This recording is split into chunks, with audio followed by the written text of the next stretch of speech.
क्या आपको पता है लड़कियां मैस्टरबेट करते हुए सबसे ज्यादा खुद को इमेजिन करती हैं? Punish me. Show me how bad it can be. I want you to show me the worst. What modern women don't tell you is they actually want and need you to take control. अभी हमेशा ये suggest करा जाता है कि आपके room में mirrors होने चाहिए, क्योंकि लड़कियां खुद को उस तरह से देख के बहुत ज्यादा टर्न ऑन होती हैं। इसे साइकोलॉजी में बोला जाता है सेल्फ ऑब्जेक्टिफिकेशन, यानी लड़कियों को ये आइडिया बहुत ज्यादा अच्छा लगता है कि उन्हें कोई इतना ज्यादा डिजायर कर रहा है और उन्हें लीड कर रहा है। Women want to be able to surrender to your masculine power. लेकिन फीमेल साइकोलॉजी के इस तरह के डार्केस्ट सीक्रेट्स कभी भी हमें कोई बताता ही नहीं है। इवन सोशल मीडिया पर जब लड़कियां ये बोलना भी शुरू करती है कि उन्हें किस तरह का लड़का पसंद है, तब भी वो हमें यही बोलती हैं कि उन्हें एक इमोशनली इंटेलिजेंट लड़का चाहिए, जो उन्हें समझे, जो उनको सुने और उन्हें स्पेशल फील कराए। बिहेवियर ऑब्वियसली, तो लुक से ज्यादा अंदर जो है वो मैटर करता है, बिहेवियर। लेकिन जब लड़के ये एडवाइस सुनते हैं तब वो ये सुनकर और ज्यादा परेशान हो जाते हैं, बिकॉज उनको ये पता है कि ये एडवाइस तो काम ही नहीं करती। रच चाहिए क्या हो रच को? जो पार्ट अक्सर लड़कियां इस एडवाइस में से निकाल देती हैं वो ये है कि हाँ, उन्हें ये सारी क्वालिटीज चाहिए तो होती हैं, लेकिन उन्हें ये क्वालिटीज चाहिए होती हैं एक ऐसे मेल से जो उनकी इन 3 फैंटेसीज को पूरी करता है। Fantasy number 1, he puts her in her place. जितना ज्यादा एक लड़की आपको लाइक करती है और जितना ज्यादा वो आपसे अट्रैक्टेड है, उतना ही ज्यादा वो डिमांड करती है आपकी हर चीज। उसे चाहिए आपका टाइम, वो चाहती है कि आप घंटों तक उससे फोन पर बात करते रहो, वो चाहती है कि आप पूरा दिन उसके साथ नेटफ्लिक्स देखते रहो, और अगर उसका बस चले तो रेंगते हुए किसी तरीके से आपकी स्किन में घुसकर, आपके दिमाग में घुसकर आपके हर ख्याल को पढ़ना चाहेगी। जो लोग ये बोलते हैं ना कि लड़के बहुत ज्यादा पॉजेसिव होते हैं, लड़के बहुत ज्यादा जेलस होते हैं, उन्होंने कभी भी एक लड़की को प्यार में देखा ही नहीं। बिकॉज जब एक लड़की ट्रूली अट्रैक्टेड होती है किसी लड़के से, तब उसको पता ही नहीं होता कि लिमिट्स होती क्या हैं। सोशल मीडिया पे किसी के फोटो का थंबनेल भी देखा ना, मम्मी सिस्टर एक कर दो। ऐसा ही कुछ हुआ 1960s में। एक शांत और इंटेलिजेंट लड़की थी जिसका नाम था मायरा हिंडली। 18 साल की उम्र में मायरा ने एक टाइपिस्ट की नौकरी शुरू करी और सेम कंपनी में एक आदमी क्लर्क की नौकरी कर रहा था जिसका नाम था आयन ब्रेडी। मायरा उस आदमी को पहली बार देखते ही उसके पीछे पागल हो गई और उसी दिन से उसने अपनी डायरी में लिखना शुरू कर दिया कि उसे आयन से पहली ही झलक में प्यार हो गया था। कैसे वो आदमी सबसे अलग था। वो नीचा और हिटलर जैसे लोगों को स्टडी करता था। जब वो बोलता था तो वो काफी डोमिनेंस और कॉन्फिडेंस के साथ बोलता था और वो दूसरे लड़कों जैसा बिल्कुल भी नहीं था। धीरे धीरे करके जब उन दोनों की बात शुरू हुई और वो दोनों रिलेशनशिप में आए, तब मायरा आयन के जैसी बनने लगी। उसका भी दुनिया को देखने का नजरिया काफी वायलेंट बन गया। उसने अपने बालों को सुनहरा कलर कर लिया और वो भी आयन की तरह लेदर के कपड़े पहनने लगी। जो भी आयन बोलता, मायरा उसकी हर बात मानती। और जब भी किसी वायलेंट फोटो या फिर वीडियो को देखकर मायरा डरती, तब आयन उसे बोलता कि तू कितनी वीक है। मायरा खुद की एम्पैथी और नाइसनेस को मानने लगी ताकि उसे आयन का प्यार और अप्रूवल मिल सके। मायरा आयन से इतनी ज्यादा इन्फ्लुएंस्ड हो चुकी थी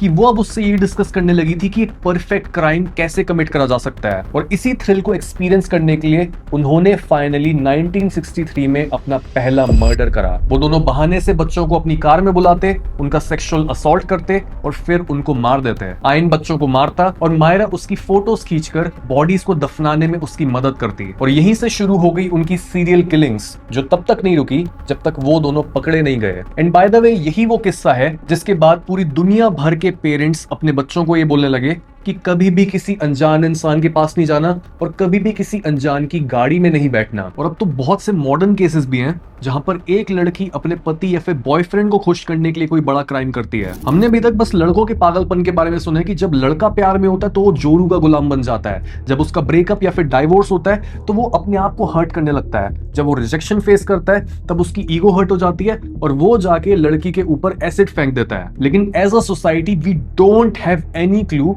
कि जब एक लड़की एक लड़के से ऑब्सेस होती है तो किस तरह से वो ये भूल जाती है कि हदें होती क्या हैं। तभी इस अंडरस्टैंडिंग को अगर हम एक हेल्दी वे में यूज करना चाहें तो एक लड़की को एक लड़के से ऑब्सेस करवाने के लिए 2 ही चीजें लगती हैं। पहली ये कि आप उनके मिसिंग हाफ बन जाओ। अगर वो इनसिक्योर है तो खुद को कॉन्फिडेंस से भरा हुआ दिखाओ। चाहे वो कॉन्फिडेंस नकली भी हो, ये मैटर नहीं करता कि असली क्वालिटी आप में है या नहीं है। आपको बस ये दिखाना है कि जो चीज वो बंदा मिस कर रहा है वो आप में है और आप उसको कंप्लीट कर सकते हो। सेकेंडली, उसके मन को ये होप दो कि वो आपके क्लोज आने पर कंप्लीट बन पाएगी, लेकिन कभी भी पूरी तरह से उसे अपने क्लोज आने मत दो। जब एक लड़की आपसे अट्रैक्ट हो जाती है तब वो आपका हर सीक्रेट जानना चाहती है और बस आपके साथ रहना चाहती है। बिकॉज वो आपको एक ऐसे इंसान की तरह देखना शुरू कर देती है जिसमें हर वो क्वालिटी है जो उसमें मिसिंग थी। तो वो out of her own selfishness आपको ऐसे एंटिटी की तरह देखने लगती है जो उसके पास आके उसको कंप्लीट बनाएगा। वो आपको यूज करना चाहती है खुद को भरने के लिए। She wants to consume you. और अगर आप अपने रिलेशनशिप में हर उनकी डिमांड को, हर उनकी वांट को पूरा कर देते हो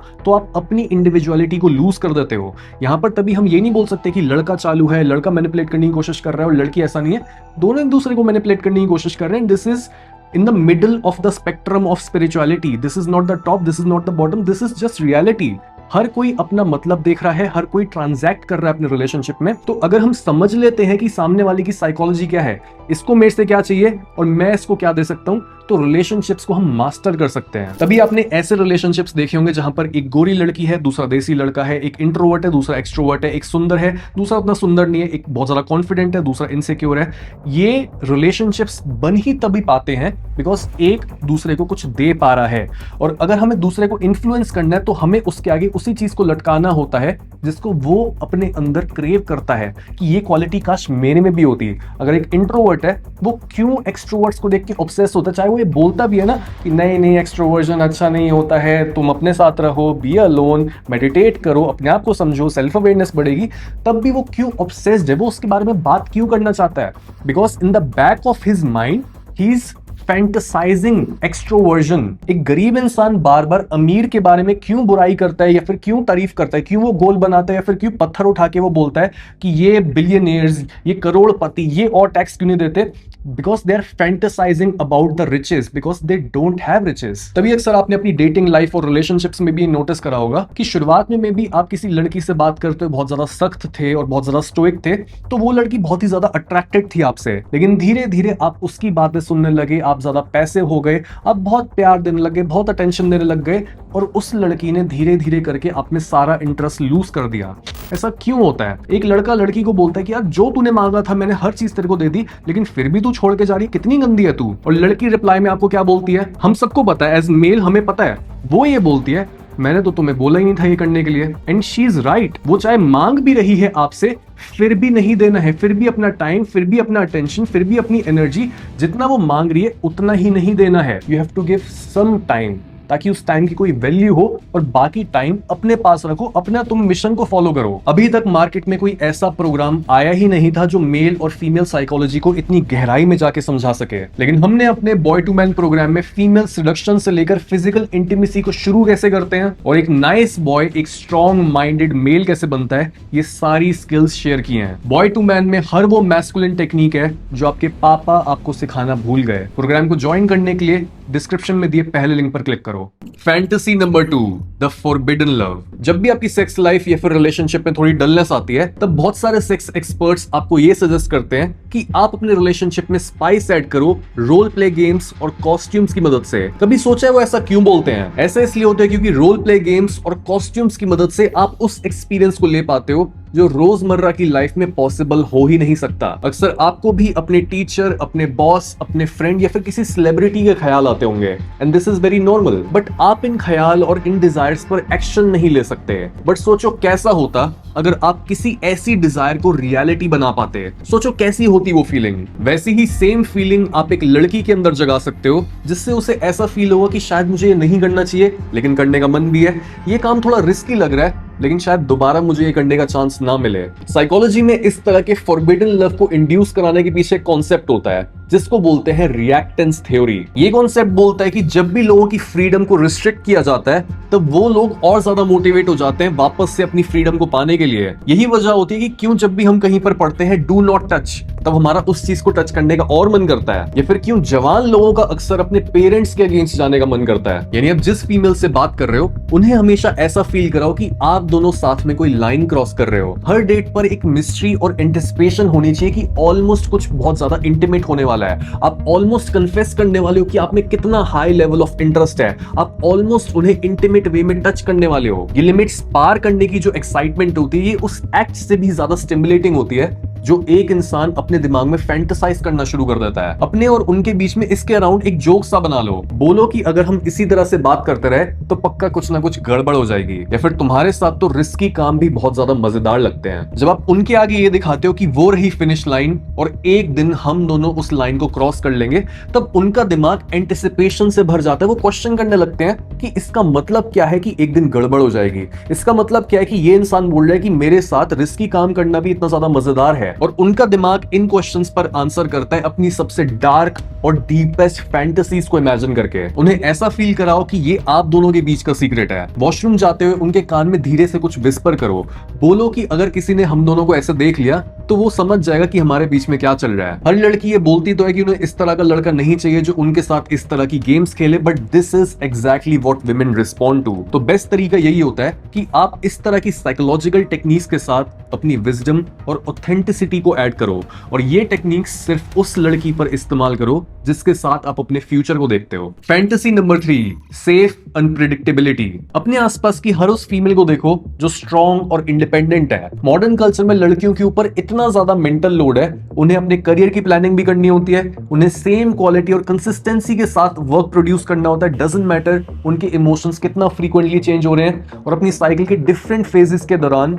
उनके दिमाग का डिसीजन मेकिंग पार्ट यानी प्री फ्रंटल कॉर्टेक्स की एंड्योरेंस भी चेंज होती रहती है। यानी ओव्यूलेशन के आसपास के 1-2 दिन के अलावा लड़कियों का दिमाग बहुत जल्दी डिसीजन लेते लेते थक जाता है। इवन अगर एक हाउसवाइफ भी है तब भी उन्हें बिल्स का हिसाब रखना होता है, मे बी उन्हें राशन का हिसाब रखना होता है, उन्हें सबके बर्थडेज और एनिवर्सरीज को याद रखना होता है, उन्हें सारे रिश्तेदारों और अपने सास ससुर को खुश रखना होता है, अपने पति और अपने बच्चों के खाने और उनके कपड़ों का ध्यान रखना होता है। और इतने सारे प्रेशर के बीच एक लड़की अपनी लाइफ में अनप्रेडिक्टेबिलिटी और एडवेंचर को ऐड नहीं कर पाती। लेकिन अगर आप एक लड़की को सीधा ये बोलते हो कि ये ड्रेस आज 8 बजे पहनकर तुम मुझे रेडी मिलना, तो उन्हें कोई डिसीजन नहीं लेना। उन्हें ये नहीं सोचना कि आज वो क्या पहनेंगी, उन्हें ये नहीं सोचना कि आज आप लोग कहां जाओगे। और अगर खाना खाने के बाद आप बोलते हो कि चलो चलें, और वो पूछती है कि बिल, और आपने चलते फिरते बिल को भी सॉर्ट कर दिया, तो ये होगी उनकी एक आइडियल इवनिंग और ideal life. And it's not about money. वो बस ये चाहती है कि सोसाइटी और स्पेशली उनका पार्टनर